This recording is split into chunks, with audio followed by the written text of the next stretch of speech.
Herkese merhaba arkadaşlar, kanalımıza hoş geldiniz. Mert Ramazan Demir'in doktor abisi sosyal medyada gündem oldu. Afra Saraçoğlu ile birlikte bir dargın bir barışık ikili son olarak Mert Ramazan Demir özel hayatı ile adından çokça söz ettiriyor. 28 yaşındaki Mert Ramazan Demir'in ailesi ve sosyal medyası çok merak ediliyor.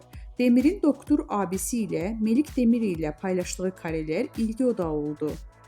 Afra Saraçoğlu ile yaşadığı çalkantılı aşkla gündeme düşen Mert Ramazan Demir, özel hayatı kadar ailesi de merak konusu. Ünlü oyuncunun doktor abisi Melik Demir ile verdiği pozlar sosyal medyanın ilgi odağı oldu. Son dönemde en konuşulan çiftlerden biri olan ünlü oyuncuların dizi ile birlikte ilişkileri de bitti. Öte yandan başarılı oyuncu Mert Ramazan Demir'in Melik Demir dışında 3 erkek kardeşi daha bulunuyor.